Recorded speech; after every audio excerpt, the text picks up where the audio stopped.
righty. Hello, everybody, and welcome to the Kingdom's Queens podcast. We are off of the AFC divisional round. Divisional round. It's a mouthful, isn't NFC it? divisional round. We are so excited to be with you all here, and we have made our 5th consecutive AFC West championship game, AFC championship game, I should say, hosted at Arrowhead Invitational. We are your hosts. I am Lexi. I'm Chrissy, and I apologize for my dogs today. Bad weather in KC, huh? I'm Jody. And then we also want to welcome our fellow co-hosts. So we have a few special guests with us today. Fellow Chiefs podcasters, we have Mark, CJ, and Dmac here in the room with us. So we're going to add them here to the stream. You got me looking today. And there we go. What's up, everybody? Hey, guys. Welcome, everyone. How we doing? You guys want Good to be here. introduce yourselves? Well, I guess I'll start. My name is Mark Gunnels. You can follow me. You see my tag right there, Mark A. Gunnels. I'm a co-host of the Coast to Coast podcast with Aaron Ladd. We record live on Twitter every Wednesday. It goes on streaming devices on Thursday, Apple Podcasts, Spotify, wherever you get your podcast. So, yeah, and I also write for Arrowhead Pride as well. You watch my daily articles there. Check them out. Read them. I do a Let's Argue segment where I kind of get fans' tweets and I pick the favorite ones that I like and I give my opinion based on, what their opinion is of the Chiefs of that week. So, yeah, it's pretty much what I do right now, and appreciate you guys for having me. Yeah. Thanks for being here. CJ, that's my tag at CGZ81. I'm the co-host of the Aftermath podcast. I also write and do podcasts for Arrowhead Live. You guys can follow me or you can DM me on my page. I also do the film breakdowns with some of the guys on there as well. I'm super excited to be here. Thank Chrissy, Jody, and Lexi for having me, and excited to get it going.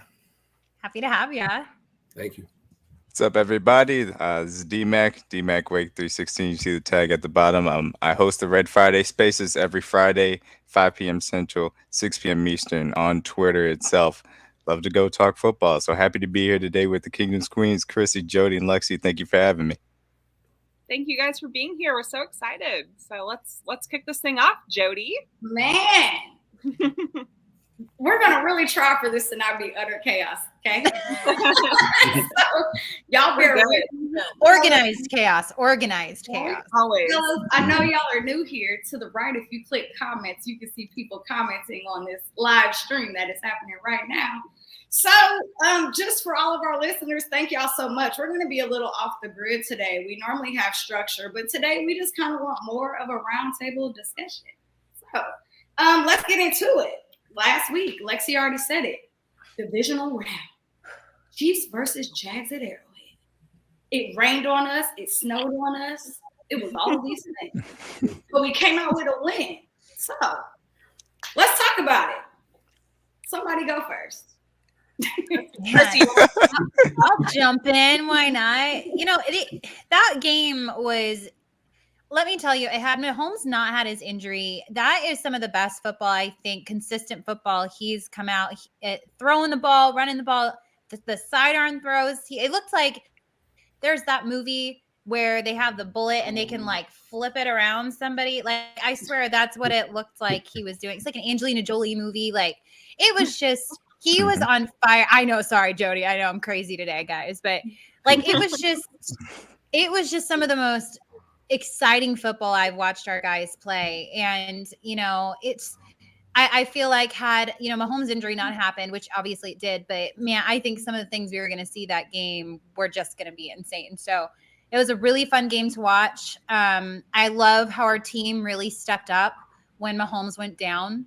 I think our O-line was giving too much pressure up at the beginning of the game. They really stepped it up in the second half. And when Chad Henne went in the second quarter, and I think our defense played really, really good football to help take the pressure off of our offense, considering they were not what they were when the game started. So I don't know. It's just a fun game, really fun game. Never felt super stressful, which was nice.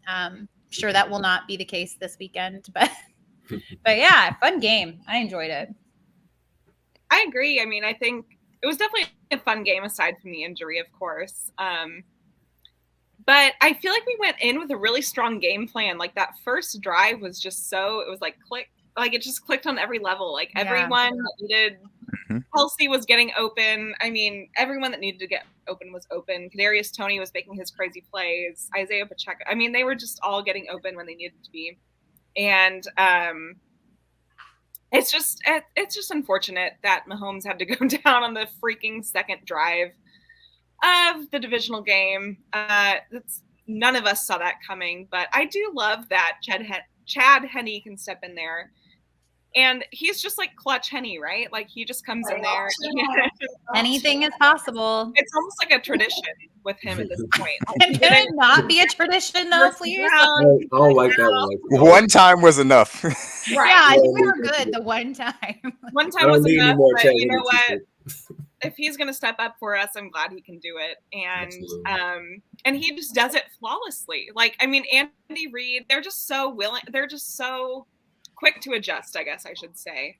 Yeah. Another thing I was telling my mom is I feel like the way our offense is this year, like, I feel like we're not trying to hit those long bombs down the field. We are taking more what the defense gives us. And I'm not calling it a system quarterback. So nobody take that from my mouth because you know that's not what I'm saying. But I think that it's easier for Chad Henne to come into this offense because of how we are built now. There's so many more people he can throw to. Running the ball was huge when Chad Henne came in. So I just think it was so much easier for him to step in. I think that's kind of what the NFL has adjusted to this season is like taking what the defenses give you, right? Like I think that's exactly what Joe Burrow did with the against the Bills. Yeah. And that's why they won is he wasn't making those crazy throws down the sideline. He was making the short, quick, easy passes he needed to make. Josh Allen was trying to play hero ball and throw those really long passes, and half the time it didn't work out for him. And I feel like that's what defense is right now. I just feel like you have to take what they're giving you, and that's how you're going to win games. I'll let the fellas go. Yeah, you guys go. Maybe start with Mark, CJ, and Dmac. I don't know how you guys want to do that. They'll figure it out. Absolutely. They've done this before. I'll start. So we need to start calling Chad Henne divisional round Henne because he did it against the Browns. He did it this week against the Jaguars. He's divisional round Henne. But no, all jokes aside, though, I mean, it's good to have that stabilizing force as your backup quarterback, a guy that you know that won't make no mistakes. He knows the system, he knows the personnel, knows the playbook. So, you know, it helped that we ran the ball a lot that drive, right? Because he only threw for 23 yards. It's not like he was out there slinging the ball around a lot. He only threw for 23 yards, and they're all like short, intermediate passes. Right. But he did what he had to do. So kudos to him. Definitely appreciate it because at that moment, the momentum could have shifted. That was a 98-yard drive. If we didn't get that drive, you know, there's still questions about Mahomes. Would he come back or not? Things could have got a little murky there. But I think that drive stabilized us and gave the guys confidence moving forward. No, absolutely. Agreed. I agree with Mark. That was arguably outside of the Jalen Watson interception. That was probably the biggest moment of the game for me.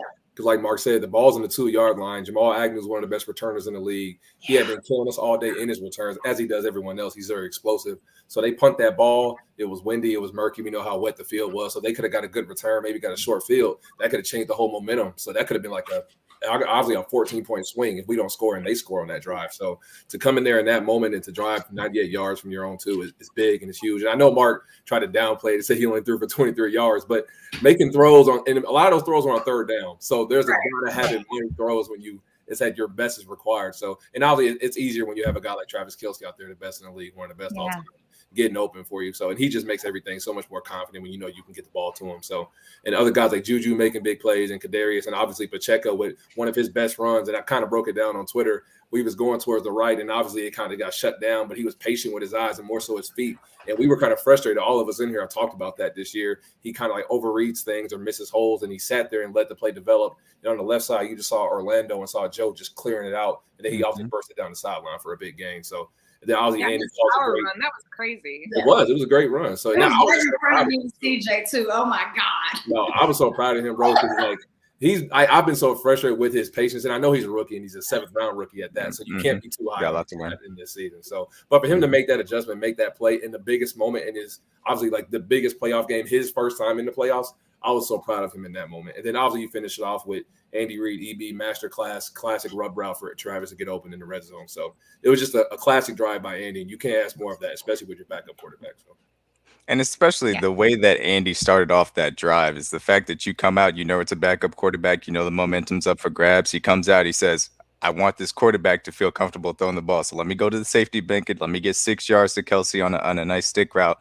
And that just set the tone for everybody. Everybody was able to, let's take a deep breath. We know what just happened, but we're good. We're going to roll with our plan. We know how to, you know, operate in this system. And that's a credit to Andy Reid, a guy that's obviously been through these things, you know, time and time again. I think he's the first coach to have 10 playoff wins with 2 separate franchises. I mean, that says it all, that you can't get more playoff experience than that. So absolutely credit to the way Andy Reid, you know, orchestrated that drive, calming force. And I really love the way that everybody was able to step up as a result. The offensive line took their, you know, play up a notch. Like you said, Isaiah Pacheco had an absolutely huge run. Kelsey did his thing. We had Kadarius Toney on that little out route, you know, the classic Tyreek Hill route that he was able to convert on that short 32. It's like his signature now. That spread out. That's spread out. Yep, man. And he knows how to throw that spread out well. I can tell he was a little bit out of rhythm with it. It was a little wobbly, but he just put everything he had into it. Yep, he got it there. It's all that mattered. But yeah, no, calming force from the coaching staff, and it trickled down. And you could tell just even when Mahomes came back to the game, everybody was settled in. Everybody knew that they had to take their level of play just up a notch. And I was really impressed by that. And that goes for both sides of the ball, because I saw it in the young secondary. I saw it with some young players that we have brought in. So I've been really impressed by the fact that this was their first playoff test. The worst thing that possibly could have happened went wrong. Everybody was able to settle in and still get the job done. I think that was it was a credit to the way that they've been coached up all year, but definitely the way that those guys prepared all week. The hardest thing is to get that first chime on that, because I feel like I've been saying for a while that it's going to be really important to see how these rookies come in. And Chrissy, I just got kicked out. I'm trying to get but one of my biggest concerns was, oh my God, we have a lot of rookies on the offensive and the defensive side of the ball, right? So knowing that this is going to be their first playoff game that they're playing, including the incident that happened, it was really nice to see how they really just settled in and was like, okay, we can do this. But importantly, the offense, that O-line, okay. That O-line, the way they shifted and adjusted after what happened to Pat, it's like, do this all year. Do this all year. Don't. You should have started off like this, right? But no, it's really great to see how they kicked it in a high gear, and they were like, all right, we got to make sure Chad is good. And then once Pat came in, they were like, nobody's touching him. So love that. Couldn't be more proud. So absolutely. That first thing to do is to get that first down. That's always the hardest one. And it's even tougher when you're on your own 2-yard line, you're backed up. You just saw your starting quarterback go down. You don't know what's going to happen. So getting that first down, it's almost like that breath, like Mark said, when you want to get the rhythm going, that just calms everyone down. And after that, like Dmac and Jody said, that just lets the rest be easy. Like, all right, we got the first one out the way. Now we can just start on letting the offense roll, give the offense confidence, the O-line, Andy, and more so Chad, like, hey, I can do this because we just got the hardest part out the way. Absolutely. As I watched it, like, I don't feel like his injury looked as I don't want to speak on anything specifically, but like he was playing with kind of ease in that second half. Like it didn't look that bad, honestly, because he ran off the field, Lexi, sat down for like 30 seconds, ran back out there again, did that drive, came back out, and then Andy sent him in to get checked. But I never ever saw him sat down on the bench for longer than like 2 minutes. He didn't sat down, got taped up. But it wasn't like he kept throwing the entire time. So exactly. If it was me, I think he would have sat down. One thing that bothered me though was every time he handed the ball off, he was hobbling. He was hopping to get that outside zone. I'm like, just call a pitch play, please. Just call a pitch play so he doesn't have to hobble. Exactly. He played under center. You could tell it was a struggle for him to get under center and hand the ball to the running back. So that's the one thing I did notice.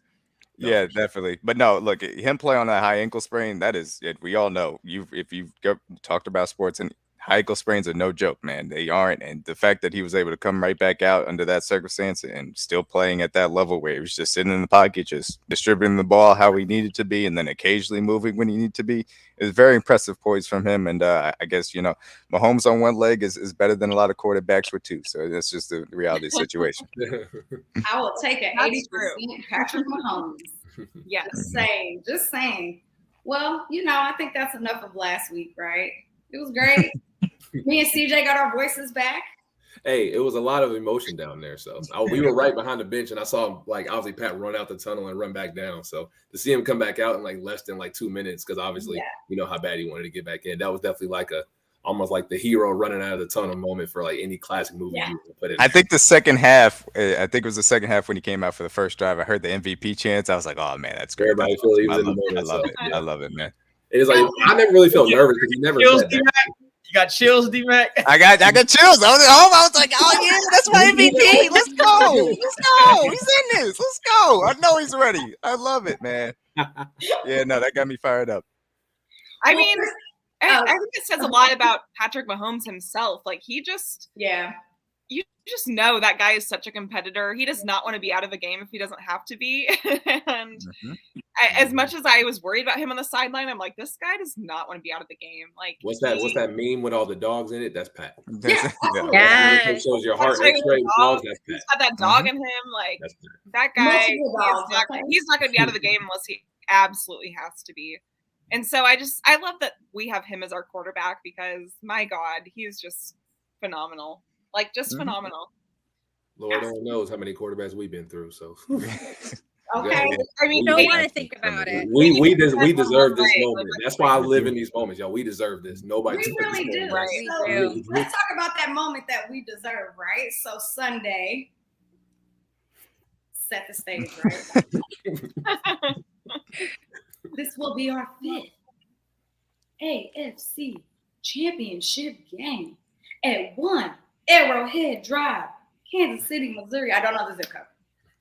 But Not Atlanta. Not Atlanta. So glad I did not buy that ticket, right? So this will be our 5th straight AFC Championship game at Arrowhead against the Cincinnati Bengals, right?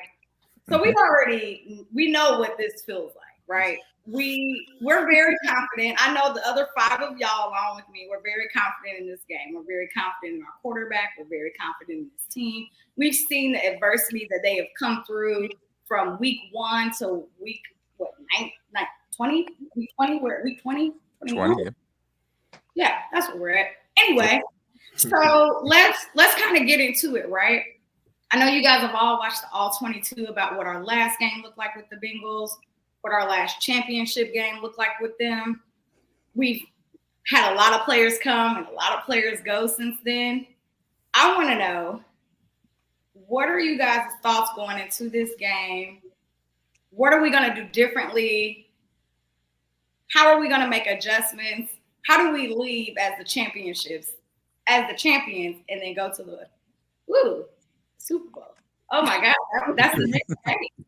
Yeah. Oh my God. I was thinking that this game is going to be won by the defense. I think it's going to be a big defensive battle. Whichever defense can step up the most, get the most pressure on the quarterback, because I think you're going to see Joe Burrow. I don't like complimenting him, but you have to give him his props. He gets the ball out fast, okay? Absolutely. And Mahomes is going to have to be doing, I'm assuming, more similar stuff because his mobility is going to be down. So I assume both quarterbacks are going to try to be getting the ball out quickly. So I think it's going to be a big game for the secondary, and I think it's going to be a big game for the D-line, just seeing if they can get batted balls down, if they can't get to the quarterback, or if we can get some nice blitzes or something along those lines. I just think this is going to be a big defensive battle because it's 2 very high-powered offenses. I agree. No, absolutely. This is the matchup that obviously we all saw the Chris Jones quote when he said, hey, I left a lot of money on the field to be made last year in the same game a year ago. So obviously I don't think nobody's more motivated than 95, right? So coming into this game, we all know the circumstances. We all know the stage. The Bengals have lost 3 linemen, and it didn't really slow them down last week at all. They went into Buffalo, scored their points at a normal rate. They ran the ball at an extremely high level. I think Joe Mixon finished with 100 yards up there in Buffalo. So their offense is who they are. I mean, they're used to playing with backup linemen. They did it last year and went to a Super Bowl with it. So the standard really doesn't change. The expectation is the same. We have to get Joe Burrow on the ground. If we get 9 on the ground, we can win this game. And that's really what it comes down to, among other things. But that's almost like the baseline for us right now. Right. No, I thought some of their linemen would be back this week. I read that. I'm sure they will. But they've lost. Like, obviously, they had like Leo Collins. I think is the guy. And one of them did get injured last game too. I think he tried to stay in, but Kappa may be back. I think him and Williams are the 2 that may try to come back. But I think Leo's the one that's out. I think Kappa was back. Wasn't he back for the Bills game? He played the Bills game. Okay. Yeah. I think. I mean, we know. No, Kappa did miss the Bills game. Collins is going to be out for this season. Yeah, he did. It just didn't seem like it because they were just running all over them. They talked about it all week. All 3 of those guys missed the game, so it's I'm sure Williams and Kappa are going to try to do everything they can to be back in this game. They know how important this is. It's the biggest game of your season. So if you're hurt, you're going to play. So neither of them practiced last week, so we'll see obviously in the practice reports if they can get some in this week and try and make that comeback. Collins, he's out for the season, but certainly when you talk about from a defensive perspective, we have to win up front where the Bills couldn't. They absolutely dominated. They got everything that they wanted to on the ground, and it really made life easy on Joe Burrow. He didn't have to make too many difficult throws. He didn't have to make a lot of throws in general. He just was able to sit back whenever he had to, find the open man, and get it done. So at the end of the day, like you said, this is about Chris Jones, who has been one of, if not the most impactful defensive players in the league this year. He's got to show up and allow everybody else also off him to eat. And I think that's the biggest difference between last year to this year. This defensive line is deeper. It's more talented. It's better than it was last year. And it needs to show up, especially in a situation in which, whether it's limited offensive linemen that are starters or offensive linemen that are backups for the Bengals, you have to make that impact felt, because that is the only way that you're going to be able to slow down this offense consistently, because we know the talent that they have at quarterback, at running back, at wide receiver, at tight end. So it's all about the trenches as far as I'm concerned. Absolutely. I feel like Joe Burrow too. He's just so shifty. Like he's like guy, for sure. Weirdly, slippery. Like he weirdly just makes his way through a bunch of tackles, and you're like, how did you just do that? Like, no, the same way Cat just always comes off the fly, right? So the frustration.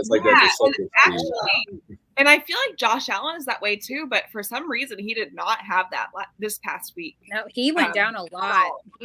He was at all. He normally would. It was like he was playing scared, and Joe Burrow was playing like he wanted to win the game. So Joe Burrow, he's very, very slippery. You cannot underestimate his athletic ability. The guy can run and get crucial third downs, as we saw last year, obviously in the championship game. He did it against Buffalo too in some key situations as well. But I mean, like CJ and Dmac said, and Chrissy as well, it comes down to the trenches. Like, the Chiefs have to get on the ground. You have to force them into third and longs, obvious passing situations where you can be a little bit more careful, play guys back, and play the sticks, because if they're ahead of the chains, they're going to be really hard to stop. I mean, it's just the reality of the situation. They have the best receiving core in the league. You got 3 guys that are legit targets, obviously Chase, Higgins, and Boyd, and then Hayden Hurst, their tight end, is pretty good as well. So, he's been coming on strong. Yeah, they have a lot of options. Joe Mixon has been playing really well. Obviously, P-Ron is a running back as well. So, I mean, they have a lot of depth there as far as the talent goes as weaponry. But, Chris Jones, he said all summer about that game been sticking in his craw. The fact that he had Joe Burrow in his arms and he didn't bring him down. That was his motivation factor all summer. Well, here you go, Chris Jones. You still haven't had one postseason sack in your career, which is crazy to me. So crazy. I cannot believe that stat. When Frank Clark was top 5 all time in postseason sacks, Chris Jones doesn't have one playoff sack in his career. But did you guys notice? No better time than right now, Mark. No better time than right now. That play where Colin Saunders got through last week, 3 guys were on Chris Jones. Not Saw one that? guy was on Colin Saunders. Yes, Lacey. Yeah. That's what Colin I'm saying. Saunders snuck through. Like, He I was gonna speed DM right D-Mac through. and Mark because like that's like and I know people kind of get frustrated because in Spag's system it's predicated off those 4-down linemen getting pressure. That's why you have mixing up different looks where he dropped Dana back in the coverage and have him covering the inside receiver, and then you obviously the linemen didn't communicate it very well because they ended up having a center, left guard, and a tackle all blocking. Right.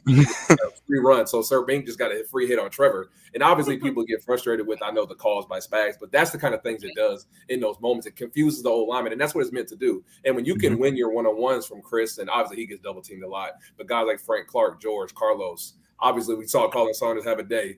Derek Noddy got a sack. When those guys can win their one-on-ones, it makes those calls that much more comfortable so we can keep them behind the chains, like Mark said. But you have to win those matchups when you get them. If you don't win your one-on-ones, it doesn't matter. So that's really why it comes down to the D-line room. Them and Joe Cullen have to have the best game of their life. If they play well, we win this game. That's really what it comes down to. And really, if you're getting into these spread looks, they love to do, and they set up these, 4-down linemen when they like to get a little bit spread out, and they like to get Chris Jones isolated as much as they can on a guard on their outside shoulder. And so if you're able to get that look again, I could tell the way the Jags kept trying to slide to the other side and make sure that Chris Jones is taken care of. I'm telling you, all they have to do is send Colin Saunders up the field, let Clark loop around, and I promise you it's going to work because I saw it every single time. That B gap was wide open every single time that they had Chris Jones widening out on that guard's outside shoulder. So the ability for using stunts and twists, and like I said, the talent along this defensive line, if they use them effectively, I know that they can get pressure with the front four because this Bengals offensive line,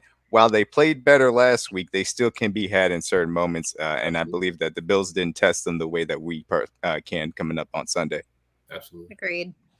Not at all. Some of the defensive formations I saw from the Bills were mind-blowing.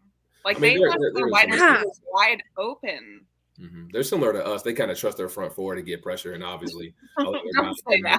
Yeah. It's tough for Lexi, that Von we're Miller. just like, oh God, no. Not that, but like from a schematic standpoint, they kind of Similar to us. No. When you look at the Bills also did lose a lot of players. yeah, they vitalized so many injuries like Vaughn, Hyde, Poyer. Yeah, they've been dealing with a lot.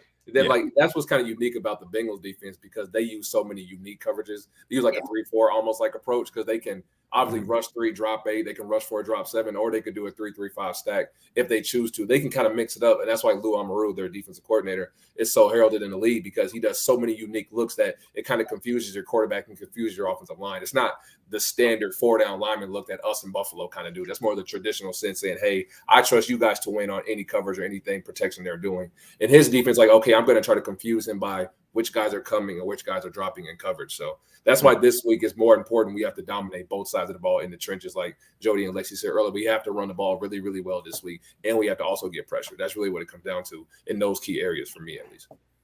So Pacheco did run the ball really, really well. Like absolutely, time. That was like his first really big game. He had like 90 yards. Yeah, he ran the ball so well against them. He did, and I think he's just picking up confidence, and he's learning, and he's finding he's learning when to be patient a little bit more and when to really bust through the line. And I don't think we utilized McKinnon as much this last game like we had been, but I feel like if we can utilize McKinnon like we have been the last 9-10 games, then I think it can make a huge difference in how our offense moves down the field. Those quick screen passes, to beat the pressure, I think it could be huge. Teams are starting to key in on Jet now, so that's kind of like a blessing in disguise. So if he doesn't necessarily make the play, the defense is so focused on him, somebody else is allowed to get open. Because I could tell in the red zone on that very first touchdown we had, and I broke with Kelsey, right? Yes, exactly. Yes, Josh I was Allen, telling my mom that he was stuck because he's covering Trav, and he's like, okay, I can leave Travis Kelsey, the best tight end in the league, or do I want to cover the guy that scored 9 touchdowns in a calendar month?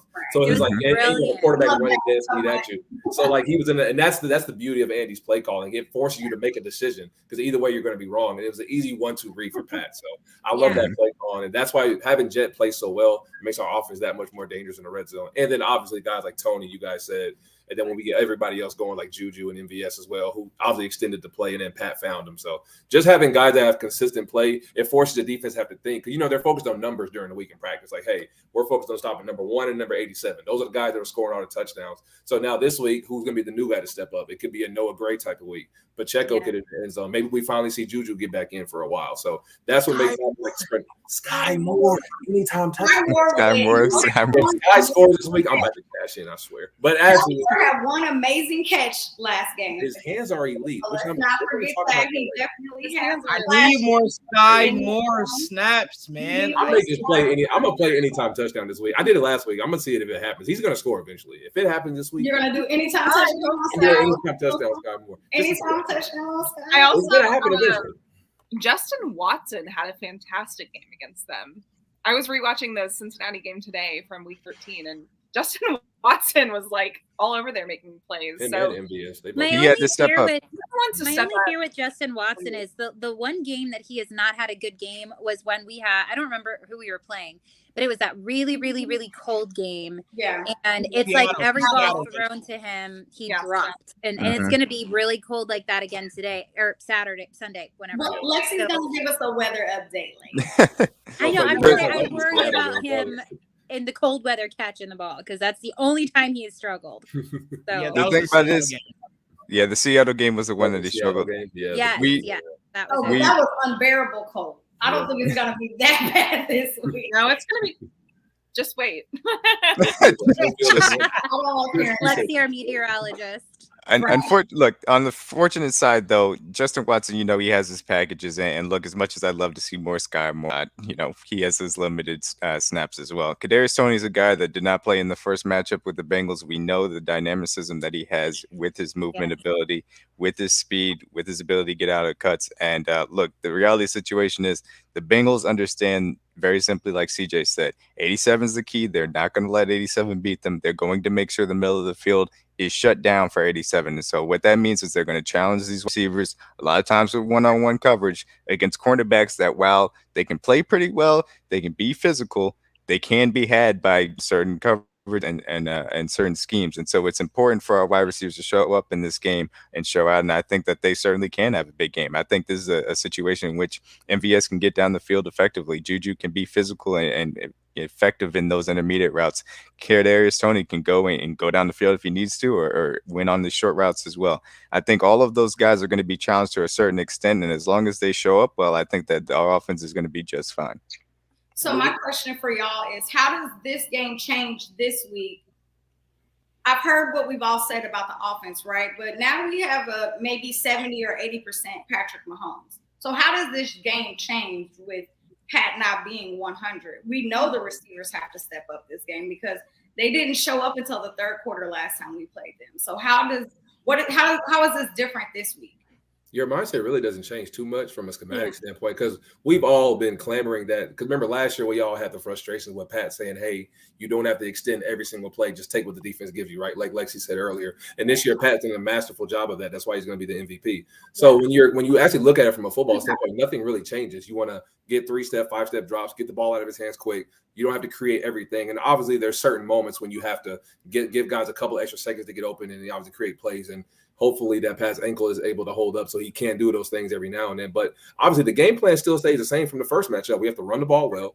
And with the last two matchups, we've done that extremely well. We've averaged 6 yards a carry and 7 yards a carry the last two times we played them between McKinnon, Pacheco, and obviously last year when we had Darrell Williams on the team. So we've played them. We've played these guys well as far as running the football. So I'm not worried about it from that standpoint, Jody. The thing about me is just how do we operate when we get into those situations where it's third and short, which is so frustrating because me, Mark, and Dmac have had these conversations all year. Why do we struggle in third and short, but we're very confident in third and long? That's the most backwards. So backwards. Oh, weird. Yeah. But I've been telling these guys, have y'all noticed? And I'm going to look up the exact number. I swear I think we're like an 80 or 90% success rate when we run jet sweep. I'm not joking. Like when we run jet sweep, we almost get a first down every time we run it. Because when you have a guy like Kadarius Toney, like Chrissy said, running full speed, if you're a defensive end, your job is to obviously see what the tackle is doing and read his footing. If he steps down, you step down. He steps out, you read him and try to stretch out the play and keep the edge. You have a guy like KT who we know is very hard to tackle, like Lexi mentioned. You have him running full speed, whether you give it to him in a handoff or a pitch. How are you as a defensive end going to tackle him running in a dead sprint? That's hard for any guy to do, let alone a guy like Kadarius Toney. So in those moments, we can use that action to give him the ball. And if you want to fake it off him and then run it with Pacheco or just actually give it to him and let him do his thing. Those kind of plays. Everybody remembers the Mecole Hardman game in San Fran. He scored 4 touchdowns. And all of them are literally on jet sweep because how are you going to tackle a guy like that running full speed? It's just very hard for him to do. So I would love us to get back to that action because it just makes everything so much easier on those third and short so we can keep ahead of the sticks. So nothing really changes too much from that standpoint, Joey. So is it safe to say that, and I'll let you guys finish that first question, but is it safe to say that Mecole Hardman will not be here for this game? The way it's It'd be tough. Yeah, I'm not counting Yeah. in the rest. Yeah. I wouldn't expect to have him. I don't think anyone's counting on it. Right. Yeah. We got to win for 17, man. Win for 17. He But- let me know. 17. Go ahead, Mark. Yeah, I mean, CJ pretty much hit it on the head. I mean, Yeah, obviously the jet Yeah. sweeps has been really working for us. But here's a key stat. I tweeted this actually. Mahomes inside the pocket. You guys know he's first in QBR inside the pocket, first in pass touchdowns inside the pocket, first in touchdown percentage inside the pocket, and first down percentage inside the pocket. So obviously, if he's not as mobile as he normally is, he is still the best quarterback in the league, statistically, the pocket. So I do think we'll see a lot of more quick game, quick passes, get out to your playmakers in space. Obviously, a lot of running, because if you run the ball efficiently, which we have done in every matchup against the Bengals, we just don't do it enough. We can run the ball against them. It's just staying committed to it. But in a weird way, though, Mahomes not being 100%, it's hard to say this because it sounds crazy to say. It could be a blessing in disguise because now it's going to. I've been thinking that. It's I've been gonna thinking the same force- thing, Mark. It's going to force Andy Reid and company to run the ball more than they normally want to, right? And it works against the Bengals. Yep. When we played them this year, we were averaging 5.5 yards per carry. We just didn't do it enough in the game. And we haven't had a runner since Kareem Hunt with this run style like Pacheco runs hard. He's a big guy, strong, physical. He brings the contact to you. You don't bring the contact to him. And trust me, after 15, 20 carries, you don't want to tackle that guy in the fourth quarter when it's 10 degrees in Arrowhead. Yeah. It's going to be hard. So I think stick with the run game, open up the play action. It's going to make things easier for Patrick. It's going to make it easier for us to protect him in the pass game because they're going to be on edge on the run game. Like, I don't know what to do. They're going to be off balance. So I really think this injury in a weird way could help our game for what it should be. Bengals for a fourth time. Go ahead, Lex. Absolutely. Well, I just think Pacheco, he's just like one of my absolute favorite players to watch. Like, he just, every single time he runs like he's angry at the world. He runs like he's mad at the ground. He just runs like Angry run. He does. And he, He's top for a reason. They The call best- him He Pop. always gets up like real quick and like He's just a ready to Pop. go. Why we call him Pop? Yeah, like Like- how frustrating has that to be as a defense when you go and tackle the guy and he just pops right back up, Yeah. and, like walks back like it was no every big time deal. I'm like, he might be injured. Like, no, he just No. pops right back up. I mean, he's this like He takes such big hits and then is just immediately ready to keep running as if the play didn't stop. I don't know how he does it. I'm impressed every All time he does mental. it. It's And he incredible. always runs back to Patrick like, did I do a good job? Right, he's like, know, I did it. Daddy, I did it. do a good job. Yeah, yeah. He's like, Right. Dad, did I do a good job? exactly, Jody, exactly. It's like a Ultimate checklist for him every time. He gets up, he pops up, looks at the sideline. It's like, all right, did I get a first down? If I did, I point. If I didn't, then I just run back and say I did a good job. All right. Yeah. Yeah. It's a but I love mentality thing as a running back. You know how defenders are. Defenders Oh, want to set absolutely. that They want to tone. break They your want- spirit. They want to break Exactly. your They want spirit. you to feel defeated. Like all they say, Yeah. falling backwards or falling Yeah. forwards. Rarely does Yeah. Pacheco fall backwards. 'Cause No. like you said, he wants to set that mentality of like, hey, you're not going to ever defeat me mentally, let alone physically. So I'm going to get up before you. I'm going to run harder than you, and you're not going to talk more trash than me because I'm just going to go back to the huddle and do it again. And when you do that for a four-quarter mindset, you're going to be defeated by the end of the game. Like Dmac said, you're going to think for a hesitant second, God, that hurt the last time I hit him. Now I got to do it again, and it's going to be probably 10 degrees in Arrowhead. So tackling a guy for four quarters, like Mark said, it's a mentality thing as a defense because hitting a guy over and over again, all it takes is one tackle to get broke. And they can turn a 5-yard play to a 20 into a 40, Absolutely. 40 into a 60. We're waiting for Pop to break that long one. And that Yes. obviously could be an opportunity for him to do it this week. So having a guy who Last runs like week, that. He almost did. I mean, he had a Yeah. 40-yard He run, broke it. He right? broke up the Yeah. 40. So Yeah. close. Exactly. And- We want to break that long one. We want to break that long one. Break that really long one. That really long one. He's So. gonna get it. If anyone's gonna get it, it's gonna be Pop. And And having that balance of him and Jet, love how it just he, makes like- everything that much better. he just he loves his teammates so much. Like, remember the last Jaguars game, Mhm. and Juju went down pretty hard, and Pacheco had that like post game interview where he was like, "Juju's my favorite teammate." Like, he's like, I Mhm. just he's like that. He just is such an emotional kid, and he just plays with such heart, and I just absolutely love it. Absolutely. And I think that's I a love the huge thing. difference maker on a team. Like, he plays for his teammates, and it shows in every single run that he makes. And like with obviously with Mahomes going down, you could just tell Pacheco was like, yeah, like, let me go get this, and he did. And He put it on his shoulders, and he said he was going to carry him home. I loved it. I just absolutely loved it. And one thing we haven't mentioned on our yet, team, Isaiah yeah, Pacheco. yes. One thing we haven't mentioned yet. So when I was watching the game back and looking at the stats and whatnot, I feel like a lot of times Mahomes was forced to use his legs more than he probably should. But in the last Bengals game, I mean, there's obviously the scrambles that he had, but he only had 2 rushes for 9 yards. So it's not like Mahomes was doing a whole bunch of running the last time we played the Bengals, because I think he has to get that ball out so quickly. So I think him being less mobile is not going to be as noticeable as if we were playing somebody different, just because of how they do play us. I think that the Bengals, and I know this sounds crazy, I think that they should dare us to run. I think they should dare us to run, because they're going to try to be getting after the quarterback. They will. Don't worry. Well, I think they should dare us to run. They will. They will. And then we will run down their throats. And so that's a great question, right? What is the Bengals? What do they do differently this week with Pat having this injury? Do they plan differently this week, or do they stay on track for what they've been doing against us for the last 3 games that we've had with them? The thing about the Bengals is that, I mean, they like CJ said, they're not going to change what they do from the specific point of they do so many different things. The overall philosophy is always they're going to not allow you to get to big plays, and that really hindered the Bills' offense, because that's what Josh Allen's been living on for a long time now. And so they're not going to allow you to get to big plays. They're going to come up, be sound. They're going to tackle effectively, and they're going to be physical, usually at the line of scrimmage. And then they're going to be very multiple in the way that they present their front, so that way you can't key on in exactly who is coming at one time. And they use simulated pressures very effectively. We know about the drop 8 stuff and only rushing 3. And specifically, as you talk about Chrissy, obviously Mahomes didn't run much in the earlier matchup. It's because of the way that their defensive line is set up. They have a very good interior guy in DJ Reader. We're obviously about BJ Hill has made some very nice plays for them. Joseph Asai, Hubbard, and I'm sorry, I almost forgot his name, Trey Hendrickson. They all kind of rush in the same way. They all are kind of power guys. They try and push the pocket and collapse at the same time. And so that's usually not conducive to a quarterback escaping. And in some respects, that does hinder Patrick Mahomes, in his creation things. But what it does do is it opens up, obviously, first and foremost, the ability to run the ball efficiently, which we always have.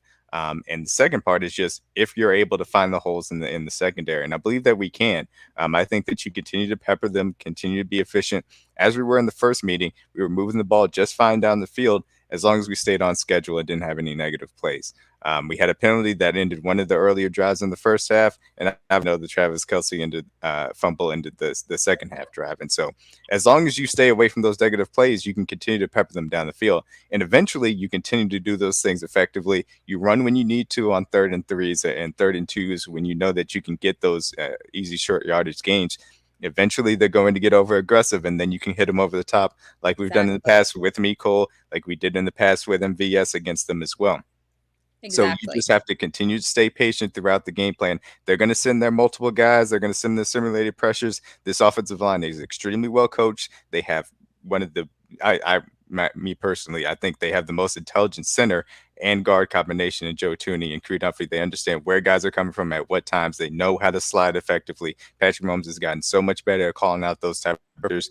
Jet McKinnon is excellent of a pass protector at running back, as you're going to find. That dude decleats people for a living. And so you know what they're going to do. We can continue to have effective offense. All you have to do is stay away from the negative plays, and you'll be just fine about putting points on the board. And Thuney, we were without him last matchup. Yes, he was. Yeah. And that's a huge thing. And it's not it's big for our run game, but it's even bigger because Orlando Brown Jr. can trust his inside shoulder. That is a big thing for Orlando Brown, to be able to trust the guy that is on his right, so that he doesn't get all shaky on the left, because we know that sometimes he can, vary in his play, but he plays his best when he can trust Joe Thuney next to him. And so that's a huge thing for his confidence as well. Definitely. I think even Thuney with that kind of veteran move against the Jaguars defense, where he kind of irked himself, and then it caused the Jaguars D linemen to go off sides. And Yep. cost him 5 yards on that. So I'm excited for him. Harrison Butker was 4 for 4 last week. He looks like old Harrison Butker, man. That's the Harris boy. We're getting knocked on wood right now. I was just about to mention that. I was going to mention that because he was kicking with confidence too. And that's going to be crucial in this game. Every point, because we know every game we played them has come down to 3 points. Yes. So against the every Bengals, point matters. Crucial. Every point Super crucial. Absolutely. So it's good to see him kicking with confidence last week. Yeah. And this is the right time to go into confidence, right? So I'm going to ask y'all, who do y'all think is going to have the biggest game, or who do you want to see have the biggest game this week? Who is your projection of an MVP for this week? Who needs to be outstanding? Lights out. The obvious one for me would probably be Pacheco, because we want to run the ball effectively this week. But an X factor one for me, he didn't play well the first time, would be Juju Smith-Schuster. Like, we haven't heard Juju have like a big game, obviously, since the San Fran game. He played really well. The Buffalo game, he scored a touchdown as well. And I broke it down on Twitter. If he gets back involved in that quick game, kind of hitting those guys on second and short, third and short, we know he's a physical receiver. We know our slogan, what's it is, y'all, hashtag Juju catches what? Catches everything. Juju catches everything. When Juju gets open and he makes plays, that he's another guy. When he brings energy to the offense, everybody picks up that energy with him. I like winning. Hashtag I like winning. It all goes in the same brain. That's another good hashtag. Yep. We get him involved in his offense, and we get him involved in those quick games and those speed outs and those RPOs, and getting the ball in his hands so he can feel that energy. It's going to help other guys to get open, like MVS and Trav, and obviously Kadarius Toney and everybody. So we want to run the ball well with Pop, but Juju would be the one for me that's like the X factor. We have to get him going this week for sure. Love that. From my perspective, I think the offense is going to be just fine. I think these guys are understanding what the game plan is. I think they're going to be able to move the ball they have throughout the rest of the time. I think they will avoid the mistakes that have plagued them as well. For me, it's on the defense side of the ball, and it starts with Chris Jones. I mean, that guy is the one guy that can absolutely wreck your game plan on a consistent basis. If he has a day in which he wrecks their game plan, it's going to significantly hinder their offense in the way that they want to get to things. And so if he has that type of day, then this defense can start to impose their will on that offense on a consistent basis. On a more underrated note, it's about, for me, the way that they were able to effectively move the ball was through the middle of the field. We have to be strong up the middle, and that starts with Willie Gay, Nick Bolton. That starts with Wanda and Justin Reed. Those four guys have got to show up and play at a high level. They've been playing better recently. They have to be able to make key plays, be in the right spots and coverages, and be able to shut down the run. If those four guys on that little combination in between the hashes show up and play well, then they can flip the script as it was, earlier on in the matchup, because that's exactly where the Bengals killed them. It wasn't on the outside. These young corners, they played very well against that extremely talented wide receiver group. They were right there in coverages. It's about if that defensive line can affect the quarterback, and those middle field defenders can make it not easy to move the ball over the middle of the field easily. Dmac stole mine. So I'm sorry. I chose 5 guys. That's my fault. He did. It's a good thing. It's good. One player at a time. I know. I'm sorry. I mean, CJ also did name like 3 people. So Down. literally, No, I did. I said Pacheco and Juju. Mark, what do you got? Go ahead. Dmac kind of stole my thunder as well there, but it's look at him. Dang, Dmac. I stole no one. I'm just like, I hope my player survives until I go. It's fine. The middle of the field is obviously going to be a big emphasis, like Dmac mentioned. They killed us in that area in the first game. Joe Burrow was just slicing and dicing our zone coverage in the middle of the field between the linebackers and safeties. So that's definitely a major point of emphasis this week, because that may have been the worst game I saw Nick Bolton play as a Chief. I mean, he looked lost in that game against the Bengals. He watched the film. Mm-hmm. He didn't know where to go. He was hesitant. He usual instincts that he normally has. So that was definitely discouraging and eye-popping to watch. But that's one good thing about playing a second team was the same team twice, right? You have that old film to look at to see your mistakes and see what you did wrong. So hopefully they clean that up this week. But I'm going to say I'm going to give one for offense and defense. So on defense, I'm going to go a little different here. I hope I don't steal your person, Jody. You know, you my twin. We be thinking alike. Watch him, Chris. That's my twin, y'all, in real life. Justin Reed. No, you didn't. So, yeah. The guy that Jamar Don't say no Justin Reed. The guy that Jamar Chase caught a tuna in a can. Tuna Hey, and man. soup is disgusting. Hey, Yeah. remember that. Yeah, We Take it talked personal. trash last time when we played these guys. You didn't really play that well. You got to step up, make some plays on the ball, have good instincts, because don't forget, if it wasn't for that Christian Kirk drop, remember that drop? Mhm. That was Justin Reed's fault. That he got behind the defense. Yep. You can't allow that against this team. They're not dropping that. Jamar Chase, Nope. T. Higgins are not dropping that opportunity. So Mm-mm. kind of forgot about it because it didn't I don't know, result in T. Higgins. They did have one. They did have one. But well, yeah, but come on, that's not gonna happen again. That's not gonna happen again. I promise you, Jamar Chase is not dropping that ball. I promise you, he's not dropping that ball. I can't believe Tyler Boyd dropped it. He's one of the most secure guys in the league. I was like, Yeah, man, was brought it Justin Reed in I think here. it was Boyd, right? it was Boyd. It was like here. It was like this. I was like, wow. Yeah, we brought Justin That was a Reed big in drop. here to be the Tyrann Mathieu replacement, Absolutely. bring that leadership, bring that intensity. This is the game we brought you in for, bro. So Justin Reed, I have to see you pop out on my screen this week, bro. So I'm calling you out on the defense. And then offensively, I think we'll be fine, like Dmac said. But if I have to name one guy, I'm going to say Kadarius Toney, because he did not play in that first game against the Bengals. Don't forget that. He wasn't there. We didn't have him or McCole Hardman. Those are our two most electric receivers. So having him in this time is definitely a different dynamic. We see how he is in the open field. He breaks tackles. He's explosive. He's shifty. He has a nice vertical. I want to see some more shots down the field. I know we're doing a lot of short with him, but I think we off guard, maybe catch him on a double move here or there.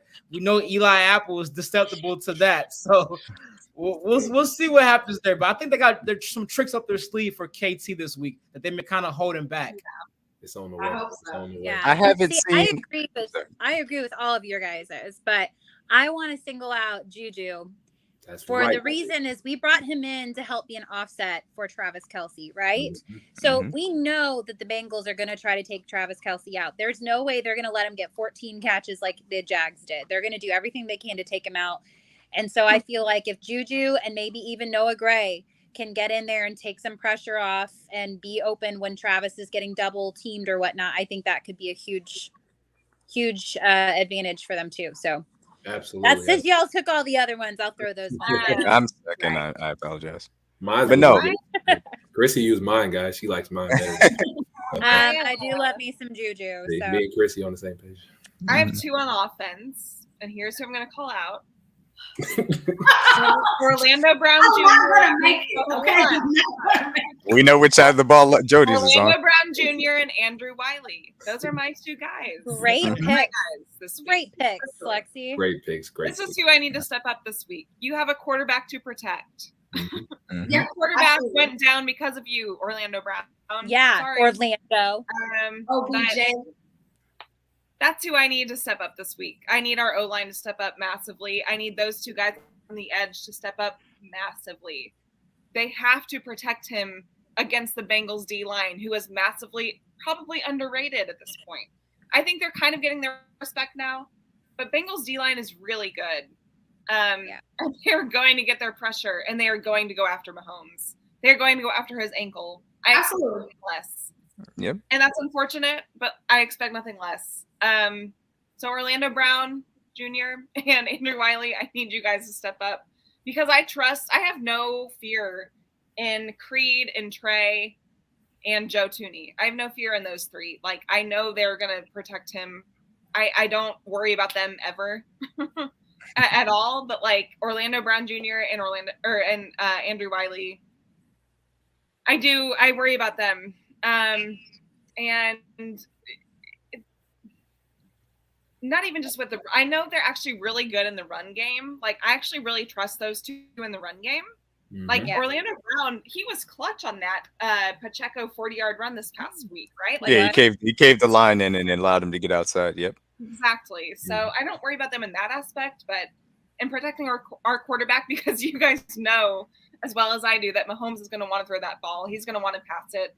It's Patrick Mahomes. Like, that's who he is. And so I need those guys to step up. Absolutely.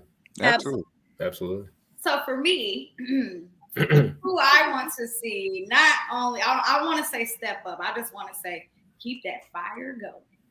Frank Clark. Frank the shot clock, baby. Shark season, baby. Shark season. He has kind of set the tone over these last few games since he's come back from his illness. And I mean, we kind of said it yesterday, right? He's slimmer. He's on fire. He's eating healthy, drinking water. His skin look good, right? I expect him to come in here. I expect him to come in here and pick up exactly where he left off. I want him to keep that same intensity. I want him to keep firing up this defense. I want them to go after Joe Burrow. And I want them to go after Joe Burrow. And I just think that that's going to happen this week. I think Frank, I feel like all of them have seen everything that's happened on social media all week. It has been an interesting 2 days in social media. It's Tuesday. Gosh. But I think that he's going to pick up exactly where he left off. I think he's going to set the tone. And I really think he's going to be the leader that we need on our defense this week to make sure that that is happening. You know what I want, Jody? With Frank Clark, I want some AFC Championship post-game interviews with Frank Clark. Multiple. Because hot dang, those fire me up, man. I We smell blood in the water. How he talks after blood in the games, water. man. And Frank was sick for that first Bengals matchup. He was ill going around that week. So. I think there was the flu definitely going on. It was all over. I think Travis was dealing with it. Yeah, Travis was dealing with it as well. So there was a lot going on that week. And I think that was like I believe that was only Trent McDuffie's third or second game back.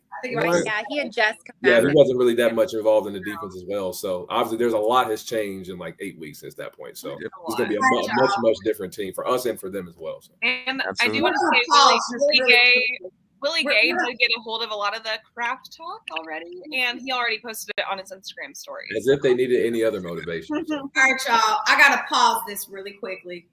Okay. Because proving us. Mark has to go soon. Well, yeah, that's why I'm pausing. So I just want to take a moment to say thank you, Mr. Mark A. Gunnels, for hopping on the Kingdom's cast. Oh, nice. They are in the building, though. Hey, Charles. What's up, Chuck? What up, Chuck? Please take this moment because we know you, Mr. Hollywood Gunnels, have to be somewhere in 2 minutes. Take this moment again and please tell the people where they can find you, where they can see you. I just woke up. We thank you so much for being here. We love you. The Queens love you so. Yeah, I appreciate it. I love you guys too. Thank you, Mark. No doubt. Yeah, you can follow me on Twitter and Instagram at Mark A. Gunnels. That's where I post on. I said earlier, I have a weekly Chiefs podcast, Coast to Coast, with Aaron Ladd every Wednesday at 6 Central Time live on Twitter. But if you don't catch it live, you can listen to the playback on Apple Podcasts, Spotify the next day, wherever you get your podcast. And then also I write weekly articles at Arrowhead Pride. But like I said, I post everything on my Twitter and Instagram. So if you follow me on one of those, you'll see all my content that I post daily. He's just a kid from Kansas City, guys. That's all it is, man. You see it. Yes, sir. Check it out, y'all. He does great content. Shout out to Mark. Thank you, man. I appreciate it. Definitely. All right, I'll see y'all in the group chat later. See you around, All right, see you, Mark. All right, see y'all later. See you. All right, so I mean, we go from 6 to 5, but I still got my favorite guys here, right? And gals. Well, I guess if I can stop fat fingering my screen and kicking myself off the podcast, that would be great. I feel like the over-under at this point is what, guys? Oh, we've hit the over, I believe. Right, we probably cleared it. We should have made him give his score prediction real quick. Dang it. Hey, come by the Red Friday. Come by the Red Friday space. We'll do it on you Red will Friday. hear everybody's score predictions. Yeah. We can do it. So we knew that this podcast was going to be over an hour today. So we just thank all of the listeners for hanging with us because we still got some things to talk about. So we are not done. Right now at this moment, though, Lexi is going to give us a weather update. Weather girl Lexi is going to give us a dun, dun, dun, dun, dun. Thank you, Chrissy. On what the conditions should be. My ponytail is struggling today. KCTV. What the weather is going to be. KCTV 5 Lexi. KCTV 5 Lexi. Look it away, Lexi. Currently, for Sunday, we are looking at a 23-degree high. That is high. In Kansas City. Burr. For the Sounds game. like a normal day in the neighborhood. What y'all talking We are about? looking at an 11-degree low. It's gonna What? be fun. With a northeast wind chill or a northeast wind of 10 to 15 miles per hour. Now, there was a chance of snow as of yesterday. Today, that chance of snow went away, but I do think that chance of snow could come back because, as we all know, as Midwesterners, that chance of snow has a chance until Sunday. Do we really know how cold it's going to be Sunday? It could be 25 today, 30 tomorrow, 10 I tomorrow. told you the high is 23, the low is 11. So Is it we're really going to be 23? It's gonna be cold.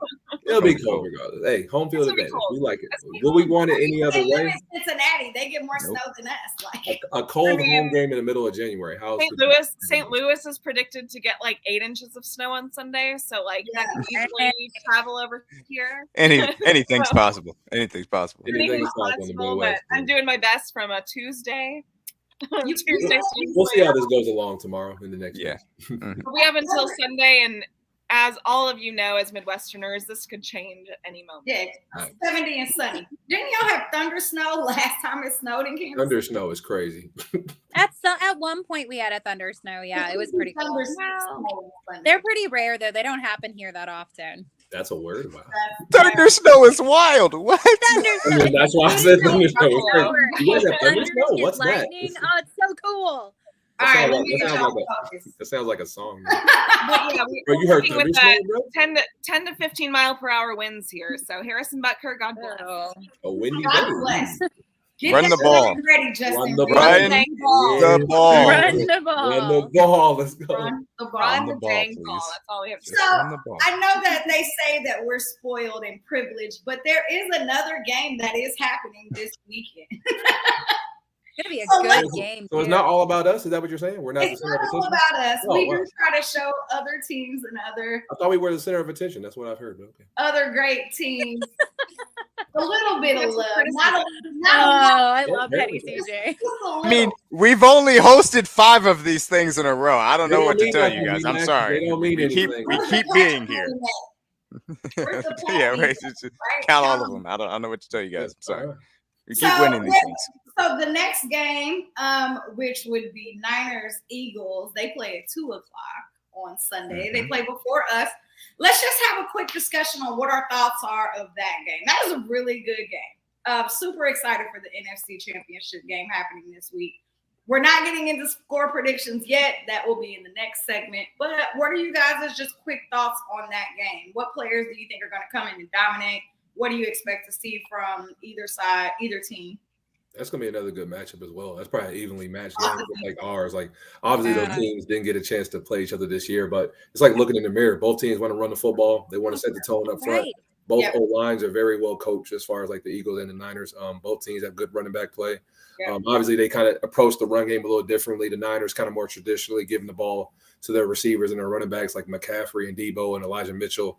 And then the Eagles more so involve Jalen Hurts in their run game and also using Miles Sanders and Boston Scott on the goal line as well. But both teams want to establish the line up front and they want to run the football. And then on defensively, you always know they both have good D lines and both have good players to get after the quarterback. So it's kind of like looking at each other in the mirror. These are the two most physical teams in the league. So this is the matchup I'm obviously excited for. This is the matchup I wanted to see. So I'm glad that these two made it to this point. So I'm very, very excited to see how Nick Sirianni in his first big moment, how he coaches in this moment. And Kyle Shanahan kind of keeps to kind of reprimand his mistakes from previous years in Atlanta and obviously what he did in the past 2 years being in San Francisco, because he's been in big moments as a head coach and as an OC. So you would think he would have the edge over Sirianni in this moment. But for Sirianni to be here this year, the way the Eagles have played coming into this year, I didn't know if Jalen Hurts was even going to play as well as he did. I didn't think he was. You think he's 100% healthy? I don't think he is, but I think and nobody at this point in the season is 100%. Yeah, nobody is. Also true. It's 20 weeks of football. It's impossible to be 100, but more so with Jalen because he Everybody hasn't missed games either. Exactly, and then he obviously, and that's his throwing shoulder as well. That's even more. Yeah. So obviously they're going to do their best to try to establish the run and help their quarterback out. But at the end of the day, it's definitely going to come down to which O line plays well because both teams want to run the football. So I'm excited to see which coordinator, which coach kind of has a better game plan and has a better day. Yeah. So. It's a really And fun both matchup. very young quarterbacks Yep. with not a lot of playoff Absolutely. experience. So it'll be Yeah. interesting to see how they do on this big of a stage, you know, Absolutely. with their, For sure. because you look at the games they played, it's not like they've had these really tough matchups where they're grinding, trying to get, you know, who's going to get the last possession to win. Mhm. I think this is going to be such an evenly matched game. It'll be interesting to see how the pressure affects those young guys and how they do with it. I think it's going to be awesome. It's going to be a great game. To whoever makes the mistakes, the turnover, the fumble. Yeah, turnover differential. Yeah. But I also kind of feel that way about our game too. Go ahead, Mac. I'm sorry. No, you're fine. I think you guys make excellent points. I mean, this is, and like Chrissy said, these are two extremely well-built teams that have dominated a lot of the reality of the schedule, especially of late, specifically when you're talking about the 49ers, a team that hasn't lost since I think it's October at this point. I think the last loss was against us. Yeah, their last loss was against us. Isn't that crazy? Yeah, really. They're a good team. That's good. We turn everybody up. They can bookend their season that way. The last losses to us, it's fine. No, but these are the two best teams. I thought it was the NFC, and I think that we're getting the two best teams in the AFC on our side as well. These two teams are, like CJ said, they're kind of like looking in the mirror, like want to be physical, want to run the ball, want to establish those things. They have multitude of weapons that they attack you with. They have very good defenses, especially in the trenches. It's a very interesting matchup, and I want to see how they try to take advantage of each other's weaknesses on the defensive end. From the Eagles' perspective, their linebackers are not the best part of what they do, and so that leaves them vulnerable to some type of runs. And we know Kyle Shanahan loves to run the ball from a multitude of ways, whether it's Deebo Samuel, CMC, a little bit of Jordan Mason, Elijah Mitchell, whoever it is, he's going to put back there. They're going to be efficient running the ball. And so that's exactly how he's going to do to try and keep Brock Purdy from having to drop back on a consistent basis and just make things easier for him so that he only has to make defined throws on certain reads. And then from the Niners defensive perspective, the way that you have to beat them is using misdirection, which is exactly what Jalen Hurts and that option run game is all about. Being able to be effective and creative in the way that their offensive line is coached, led by Jason Kelce, the things that he can do from the center position is amazing. That's very important. And obviously you have to attack those corners outside. And so that's the thing that I'm watching, how they take advantage of each other's defenses. Jason Kelce could have been a Chief. There was a very brief moment where we were going through that transition where I wanted him to sign with us, but then he resigned. Same. He didn't make a bad decision, honestly. He could have came here, but it wasn't too bad. So right. It's good. I love this matchup, actually. I feel like both of these matchups ended up being the final best two teams in either conference, which I really like. I agree. I really have thought that about the Eagles this entire season. I think that about the 49ers. I think that about the Bengals. And I think that about the Chiefs. I think these are the four best teams left. And it's so great that it ended up this way. That ended up with all four of our teams in the final in the final two matchups. And I think the Eagles and 49ers, that should be a freaking dogfight. Absolutely. I still don't know who. I know we're going to go give our score predictions later, but I still don't know who I favor in that game. Yeah. I feel like both championships. Yeah, both championships are like the equivalent of a Super Bowl. Like you're getting two fantastic teams playing against each other, and it's like you don't know who's going to win. And what a blessing to have two championships like that leading into a Super Bowl. That's some awesome football. And some amazing coaches. Oh my goodness. Yeah. All coaches just. And I they really all deserve to be here. Good. Coaching staffs too. It's not just the head coaches. There's so many good OCs and DCs in this game this week. And a lot of guys that, unfortunately for their team, respective teams, may not be there the next year. There's a lot of guys that are eligible to get head coaching jobs or to go get different OC jobs as well. So it's a lot of good minds that'll be on show this weekend for sure. I thought these would be the last four teams pretty much since the middle of the season. I mean, you can just see these guys have gotten hot and they've played so well over the back half of the schedule when it comes to us or the Niners or the Bengals or Eagles, so that you can see that these on up to this moment and they're ready to try and take advantage of it. And I think both of these games are going to be excellent. Absolutely. And I feel like no matter the Super Bowl, I mean, obviously we want it to be us and whoever, but no matter the Super Bowl matchup, I feel like you're getting really good matchups. Yeah. Like, I would love, I mean, if it's not us, I would love to see the Bengals against either of those teams. I'd love to see either of those teams against our team. Like, I just feel like we're getting some really good football here, which I didn't totally feel last year. No. Like, no, totally agree. Well, it was a little fluky last year, but I feel like this year, like, no matter what matchup we get, it's going to be really fantastic. Yeah, it's gonna be good football this week. I feel like this game is going to be very defensive. I think it's going to be actually a lot like last week's game with the Niners. I think Niners and Cowboys. Yep. But I feel like our game is going to be a high scoring game. So, and I think, they say it's like a huge task for Brock Purdy, but I also feel like it's a huge task for Jalen Hurts. Like, oh, for sure. A lot is going to be put on his shoulders. Like CJ said, it's his throwing shoulder that was injured. This game is going to come down his ability as a read option quarterback, and then not from a perspective of like he can only run. He obviously can throw very well. That's the way that they're going to have to beat the Niners, is being able to be efficient, and him being a mathematical advantage in the box is going to be a huge part of that.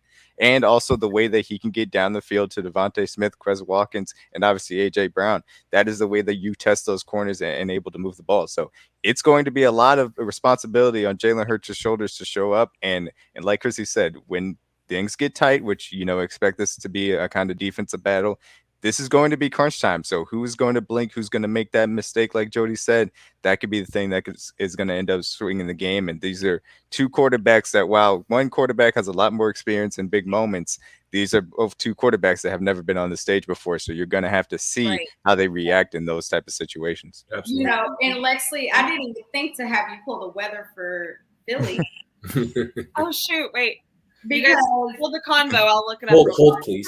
Hold, please. Going from the West Coast to the East Coast, they have the furthest travel, right?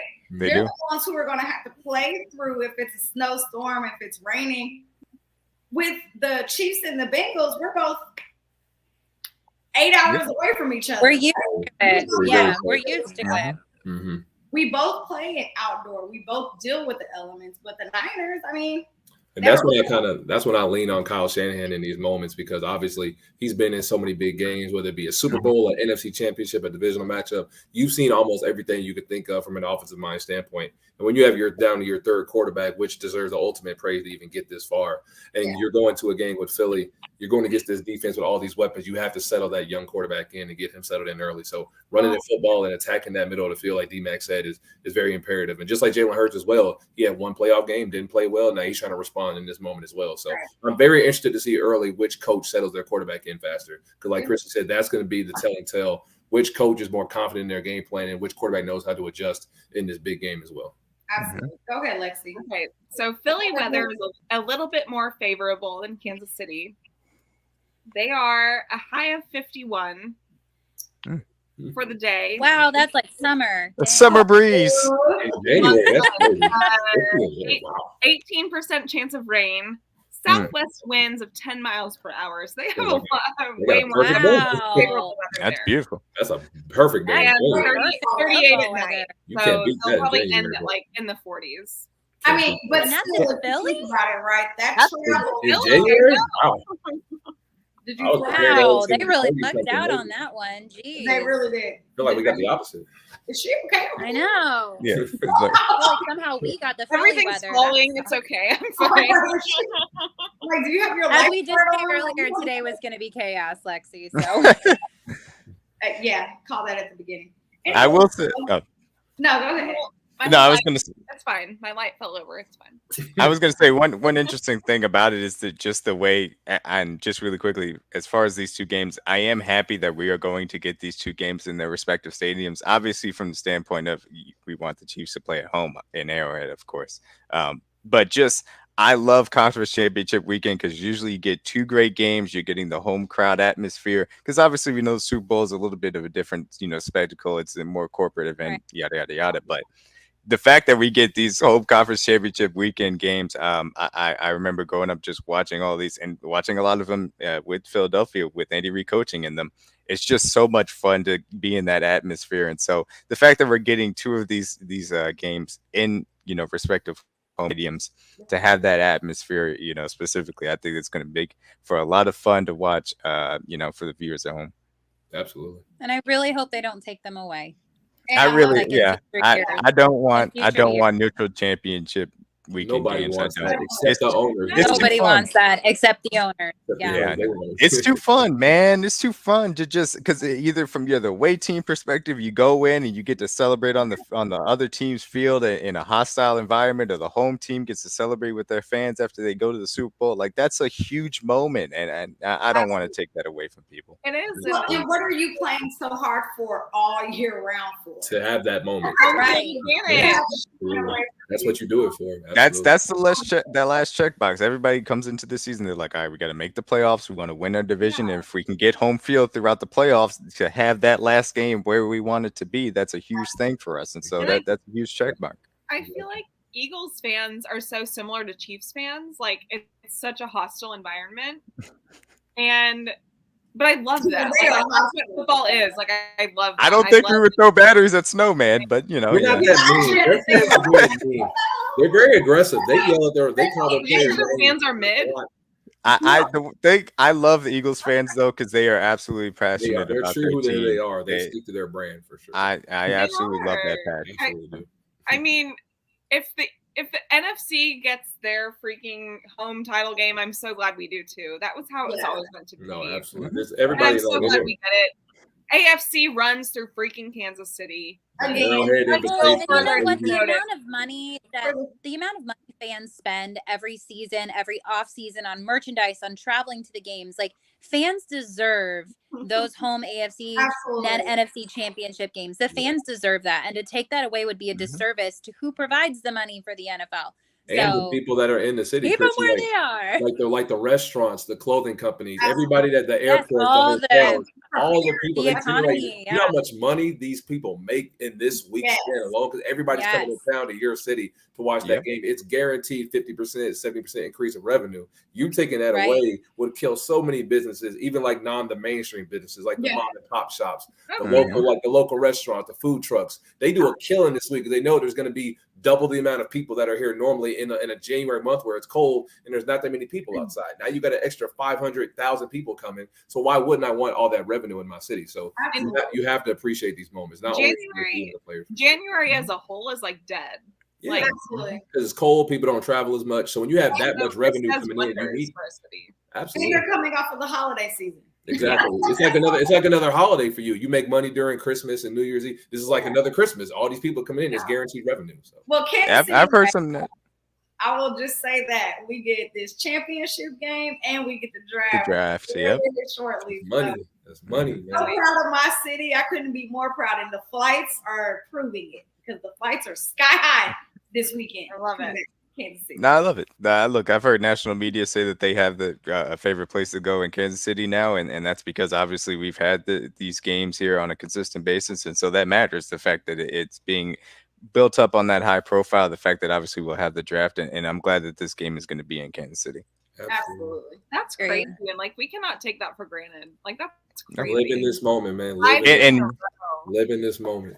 Just the girl from Kansas City, right? In a year to score predictions while we continue to swoon over how much we love our. We can do this group. So the first game is the NFC Championship game. We just had dialogue on that. They play at 2 p.m. on Sunday, which, you know what? I don't even know if that's right because last week my life was thrown off. I had to call Jody and give her a play-by-play until she got home. I was an hour away. I don't want to get into it, but that is the Niners at Eagles, and it's on Fox. Who do we think wins? What's your score predictions? I don't want to go first. Go ahead, CJ. I'll go first. It's gonna be a very tight game. I think it's gonna be a low-scoring game. Both defenses are playing very well, obviously. I'm gonna pick the Niners. I'm gonna say San Fran wins this game 26-23. Okay, so me and CJ always almost have the same score prediction. Great minds think alike. Single week. 26-23 game-winning field goal. I'll say that. Okay. The Niners. Yep. Go ahead, Mac. You're the guest. Okay. Look, I like I said, I think this is going to be a very, very difficult game for either team to win. I think they're very evenly matched. I think this comes down to a little bit more poise from Jalen Hurts. When I'm in this situation, you know, I look at what the quarterbacks can do when their teams are just this evenly matched, and both of these rosters are excellent. I think that when it comes down to is Jalen Hurts being better in those moments than Brock Purdy is going to be. So I got it 24-23 Eagles. I think gets a little bit of a legacy drive at the end of this game to win it. That's a great that's a great game. I'll tell you that. That's the score. I was going the same direction. I was going with the Eagles just based off pretty much everything Dmac said. I was going with the same thing, but I was going 24-21 with so it's gonna be a tight game. It's gonna be great. It's gonna be awesome. I'm so excited.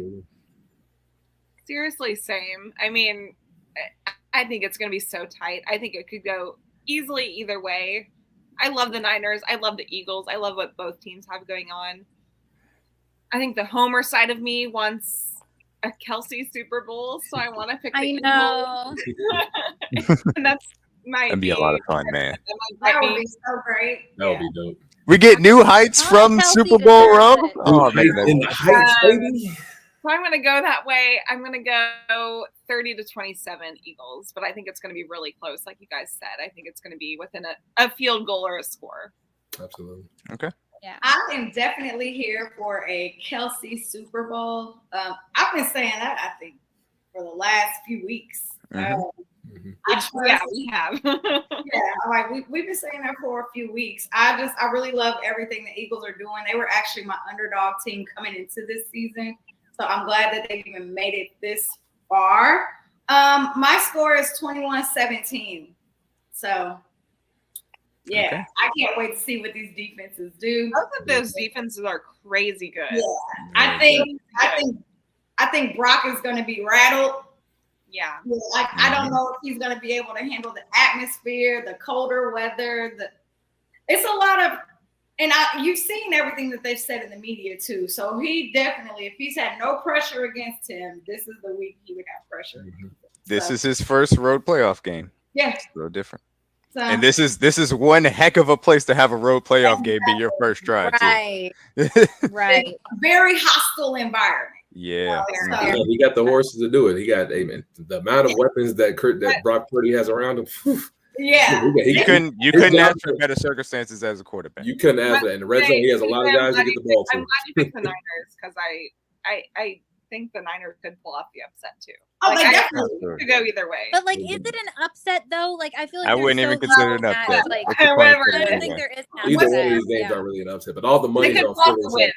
I tend to go away from the money. So everybody's picking Philly. I'm like, that kind of fears me a little bit. That's why I like to go. I like San from a schematic. That against the public, right? That against the public. Yeah. I think the spread for that game, I think it moved. It was probably 2.5. Let me check.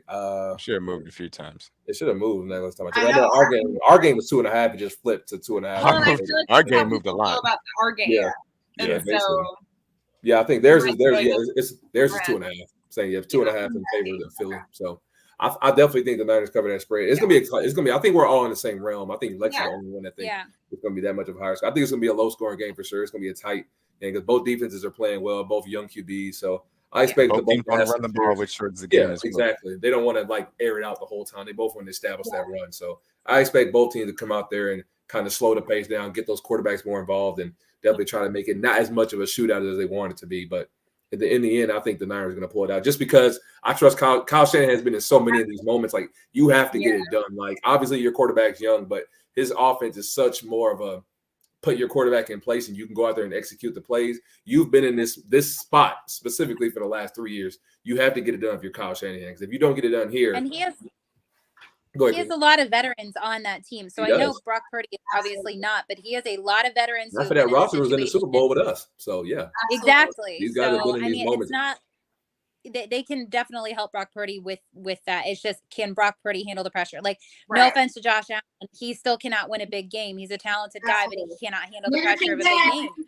So it's can Brock Purdy handle the pressure?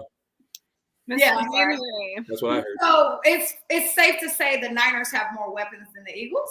Nah, I would say it's pretty even, but I would give the edge of coaching to Kyle Shanahan because you've been in these moments literally for the last 4 years. So nobody should be more prepared in this game to win it at home or on the road than you. So I'm looking at Kyle Shanahan and D'Amico Ryan's a guy that's probably going to get a head coaching job. What better stamp of approval on your resume to go out there and win the NFC Championship on the road with a third-string quarterback and go to the Super Bowl and stop an offense that had 3 guys that are probably some of the most explosive players in the league with A.J. Brown and Devontae Smith and Miles Sanders. So there's no better opportunity for the Niners than to go shock the world than this right now. We'll have to have a conversation later on what happens with Brock Purdy if they win this week. Ooh, that's going to be a spicy That's going to be a fun conversation. They traded for conversation. We'll put that in the off-season list of things that we'll talk about. So very, very spicy. All right, AFC Championship 5. No, we're not going to get into that. So we play at 5:30 on Sunday in Arrowhead. We have Tony Romo. Oh boy. Yeah, gotta let the West, right? I pray for everyone's ears who's going to be listening to the broadcast. Yes. That's all I can. I'm gonna enjoy it. I want to see how much Tony Romo just falls all over himself to get Josh Allen. How many times does he mention Josh Allen? I've got no longer 3.5. How many times? Don't forget about Josh Allen. 3.5. That's it. Taking the over, clear. He's gonna get Josh Allen in there a few times. One a quarter. We're safe. Sure. Pre-game, post-game, Yeah. All right. So what are you guys' winners and score prediction in cold Arrowhead at 5:30? It's going to be night. It's already going to be dark at 5:30 in Kansas City. It's going to be a good game. My final on my podcast on the Aftermath, I posted a new episode. I'll post it on the air on all the streaming websites tomorrow. My prediction was 26-20 Chiefs, and I believe we score a game-winning touchdown, walk off, and send us to Arizona. That's how I think we win this game. Similar to the way we ended last year versus the Bills. So that's how I think we win this game. Okay. Love it. That game was, oh my God. No better way to end the game. It's gonna be in my prediction, I think it's gonna be a tie game. We're going down the field. Obviously, the clock's gonna be running out. We're gonna have to go down there and get in the end zone. So I think Pat's gonna make a play to somebody. I don't know who it's gonna be. I have an idea, but I'm gonna let the Bengals fans think. Might be him. You never know. You never know. But I think we get a game. I think we get a game-winning touchdown to win this game. So He might wobble in. Getting the chills, you know. hey, I'm ready, man. We're ready. I know. Okay, go ahead. Look, like I said, I think this is going to be a very difficult game. The Bengals have been playing very well on both sides of the ball. I think that does matter the fact that we've seen Lou Amarillo's adjustments to Patrick Mahomes in this offense 4 times in a row now. We're going to understand what he wants to get to and specifically game plan against it. Kadarius Toney is going to be an X factor being added to this offense. I really think that there's going to be an explosive play down the field to one of those guys, either Toney or MVS, that, takes the top off of defense after you pepper them enough that they're going to come down and you can catch them. I think the defense is going to step up at certain moments. Chris Jones really shows his muscle as one of the best defensive players in the league. And as long as those things happen, I do believe we get out of here. And because of what I saw last week from the much maligned kicker, Harrison Butker, I think we get out of there with a 27-24 victory on a Harrison Butker field goal. 3-point victory. 27-24. Those are our favorite 4 numbers. 27 is the magic number. If we hold teams under 27, we win the game more often. Like it's like 53 and I think like 8 or something.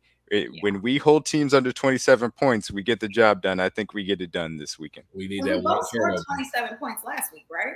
That one turnover. Yep. I mean, the game this year, our matchup with the Bengals was 27-24. So if we get that one turnover, that'll be the one that's under that 27. That's why I think 20 is probably our measurable number if we can hold to that. Yep. Absolutely. Chrissy looks so stressed. Chrissy's like, Christy, are you That's going ready? to be me on Sunday. Stressed out here. I'm absolutely going to be stressed. Boy. I'm going to be down there late. Here's the thing. I'm confident in this game. There's just something about it. There's something in the air. I don't know if it's all the noise on Twitter. I don't know if it's something from the beyond. I don't know what it is. I really want to say 30-24 Chiefs. And I know that's still a close game, but I feel like like you guys said with Harrison Butker and how well he played last game. And if we can keep the turnover differential in our favor, I really feel like we've got a shot to do that. So, but I think it's going to be a heck of a game. I think it's going to be a battle, and it's going to take us playing about as perfect of a game as possible to pull this out. Mm-hmm. So Clean football, baby. Got to be clean football. Then that's on special teams. That's on offense. Phases. Absolutely, you got to take care of the football. We got to get that one turnover. We get that one turnover, that's going to change the whole game. And it's been coming. Juan Thornhill's been getting them. Jalen Watson's interception was phenomenal. It was beautiful. And that I can't tell, like, there were so many almost interceptions in that last game where if they just put their hands on it. Juan Thornhill had an interception. And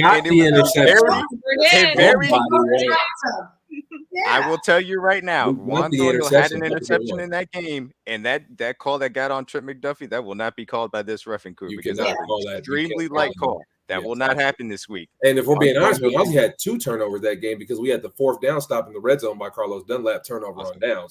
Really that game. If we win the turnover differential in this game, which you can say that in any matchup, but more so with this offense and these type of quarterbacks, we win the turnover battle, we win this game. That's why. And Nick Bolton almost had one in the AFC Championship game as well. Absolutely. Yep. There are chances. You gotta capitalize on when they come. Get there.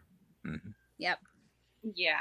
So I rewatched the game today against the Bengals, Week 13. Was not pleasant.